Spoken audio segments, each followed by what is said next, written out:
Hi, welcome back to Good Evening KU. My name is Heidi. And I'm Maddie. And today we're going to talk everything about Halloween. So we know that Halloween is still a week away, but today we tracked down some of the history behind Halloween. Halloween began in Ireland, where it was also called Samhain.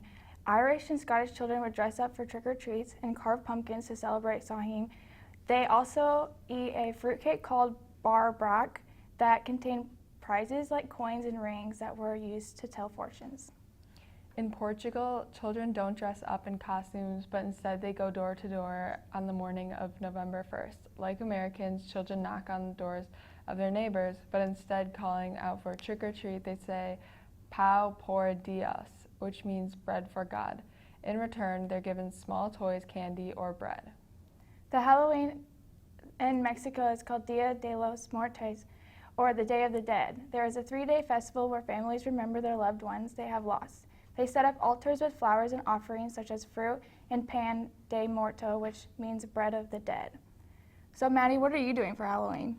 I don't really know yet. What are you doing for Halloween? I have no idea. I can't think ahead this year. I can only think about tomorrow and today. I've been trying to look when I watch TV if I like a character's outfit, if I want to try to recreate it for Halloween. So far, I have Rachel Green's outfit from Friends. It's like a white shirt that says "Save your drama for your mama." Oh yeah, and I love that shirt. That's so funny.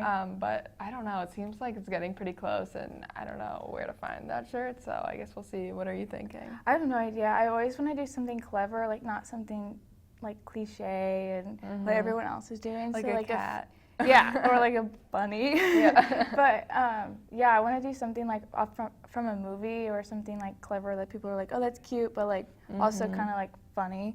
So we'll have to see. I tried to do Cardi B, but didn't. Oh no. It didn't look like Cardi B at all. I was just wearing a big red jacket and some clout, but that's about it. That's okay. I didn't even dress up last year, so you'll have to tweet me or Crossroads and tell us what our costume should be this year. The best suggestion Heidi will wear on Halloween next week. Thanks.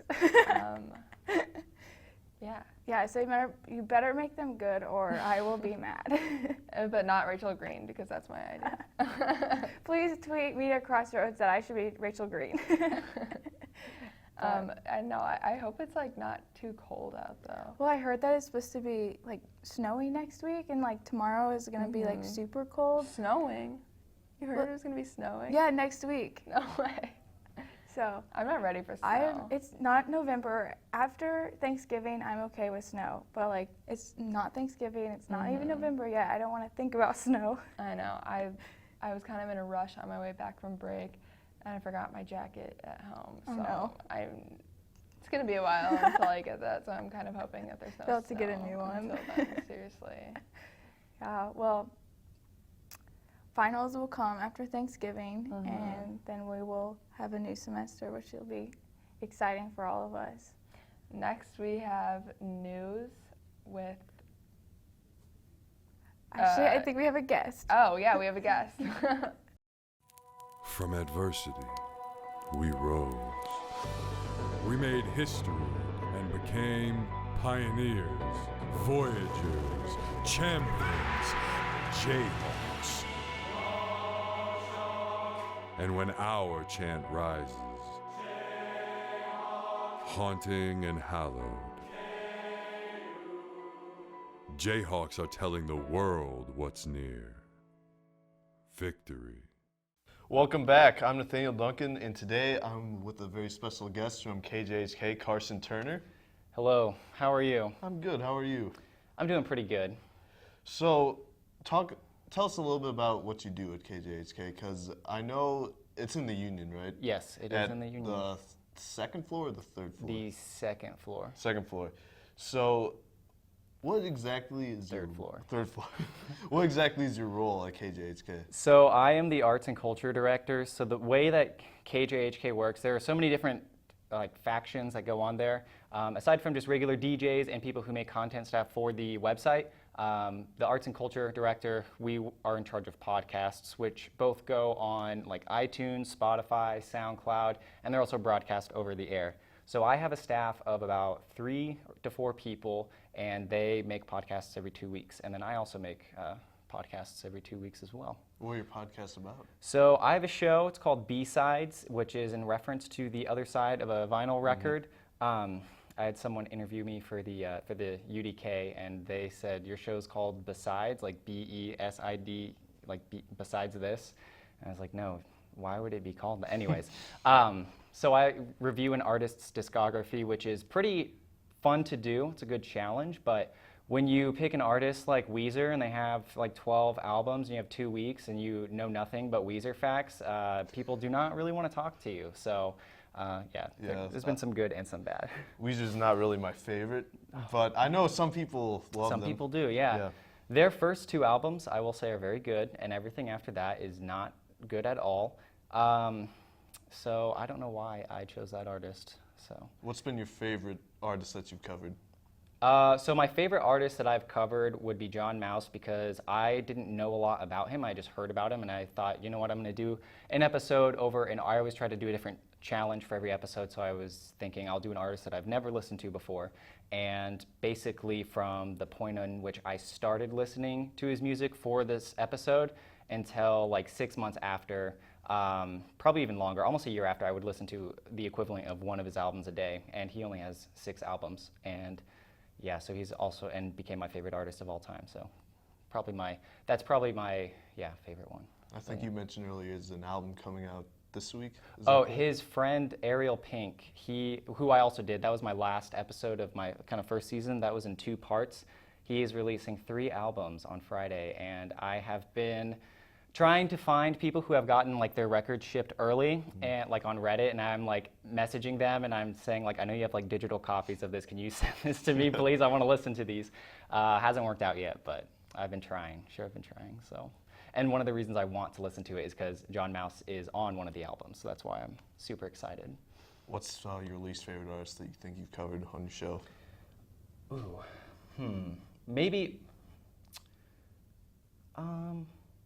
I think my least favorite artist would be probably Mac DeMarco. Not that I think he's bad, but just that episode was kind of stale in the sense that his discography, a lot of his albums sound very much the same. So it was very difficult for me to kind of explain what I thought about his music. And so I kind of had to go above and beyond and include just a bunch of different sound bites from interviews, so to kind of make it more interesting. Because with Weezer, it was more fun because a lot of those albums were bad and I could kind of make jokes about what they sounded like. But with Mac DeMarco, it wasn't necessarily bad, it was just something that wasn't for everyone. So do you cover, I guess, not contemporary music, like if you cover like classic music like from the 60s or 70s? Have you covered any of those at all? So, not yet, but the current episode that I'm working on is an artist from the 70s, and but he made an album in the 70s, took a break, and then started making new music, but I'm never against older artists. All right, and I have one more question. What is the best way that a person could get involved with KJHK? Because I've been interested in it for a while, but I'm not really sure like how to approach it, really. Yeah, so it depends on what you want to do. Basically, if you just walked into the station and you said, hi, I'm interested in KJHK and I want to do X, Y, or Z, someone in there will point you in the right direction. All right, and that's about all the time we have, so stay tuned for the news.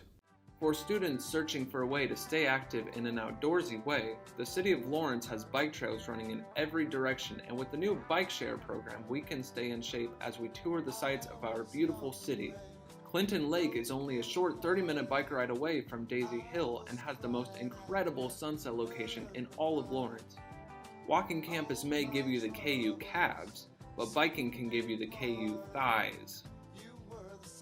Bike Lawrence today. Welcome back. I'm Anna. And I'm Tristan. This is your International Good Evening KU News Update.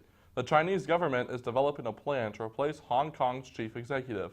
The possible successor to Carrie Lam could be installed by March and would remain in place until the end of her term in 2022. The replacement would not necessarily stay on for a full 5-year term afterwards.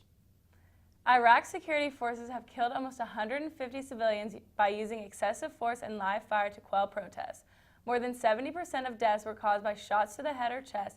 The protests are about high unemployment and poor public services. Protesters blame graft and infighting among political leaders for failing to improve their lives, even in peacetime.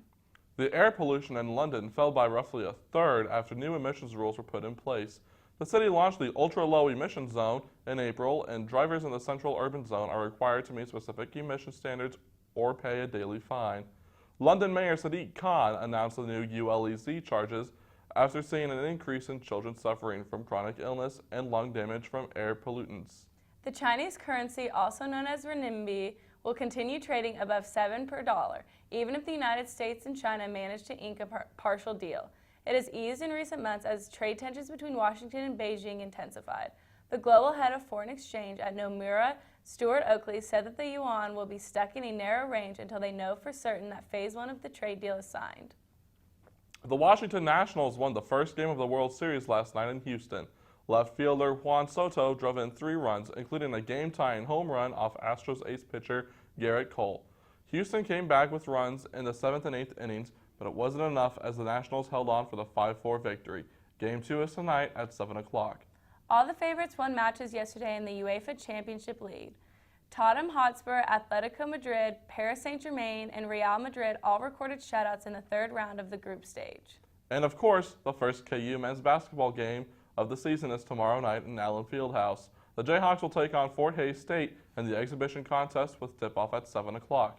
Nigeria's Udoka Azubuike and Angola's Silvio de Souza will be making their long-awaited return to the floor after injury and suspension last season.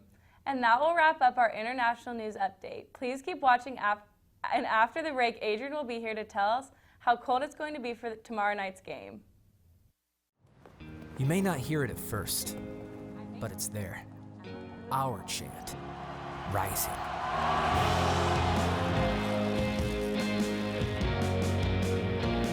On this summit, callings converge, voices unify into a chorus that sounds out for good, for greatness. Can you hear it?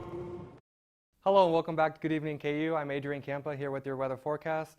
Now take a look at current weather. Right now it's super nice out with a temperature of 66 degrees, partly cloudy skies, light winds from the west-northwest at 12 miles an hour. Now looking into this evening, we're going to start to see a change. If you notice from 7 to 9 p.m., a lot more clouds are going to be building in, and that's thanks to a strong cold front that's going to be pushing through our area. Winds will be switching directions from a westerly northwest direction to more of a northerly direction that's going to bring that colder air from the north-south. Now for tonight, we're expecting a low temperature of 39 degrees. Those clouds will be building in through the evening, getting overcast overnight, and it's going to remain breezy with a northerly wind out from 10 to 15 miles an hour. Now for tomorrow, we're expecting a high temperature of 48 degrees, more of a winter-like type day tomorrow with cloudy conditions and light winds, and there is a 30% chance of some precipitation. Now that will likely fall in the morning before 11 a.m. and then also a second chance after 3 p.m. Now let's look at this. Stop talking about winter for a second since we're getting into a winter pattern. This is our fall leaves that are going to be ramping up. So if you're wondering when the leaves are going to start to change, right now we're kind of in that patchy setting through October 26th, but as we get past that, more and more leaves will continue to change, and we'll hit our peak in about 2 weeks. So get your cameras ready because it's going to start, the leaves are going to look really nice and change into a peak season the next 2 weeks. But back to our weather. For our weather pattern, you can see this is our 6 to 10 day temperature outlook and our precipitation outlook. So for the first map with all the blue, you can see we are in the middle of that where we're expecting very cold, below normal temperatures, and for our precipitation, we're in the darker shaded green as we're expecting more average precipitation. Now, what will that precipitation fall as next week? You'll have to stick around to see, but there is a chance that we could actually see a little bit of snow. Now tomorrow, a high temperature of 48, and then Friday through Monday, after that cold front has passed, we're only going to get up into the mid to upper 50s with low temperatures in the 30s. Now, some of that snow chance I was talking about, we're expecting a very strong cold front to push through Tuesday. And with this right now, we have a 40% chance of maybe some light wintry mix. As we get closer to the event, we'll know better, so we'll know more information, so you want to stay tuned to your forecast. But right now, it's only at a 40% chance, but a low temperature that night of only 28 degrees. So it's going to get very cold, and then Wednesday only a high of 43 degrees. Again, you'll want to stay tuned to your forecast because things could change, but it's looking pretty likely right now that we'll see some type of wintry precipitation next week. Well, that's all we have for you today. Thanks for watching. We'll see you next week.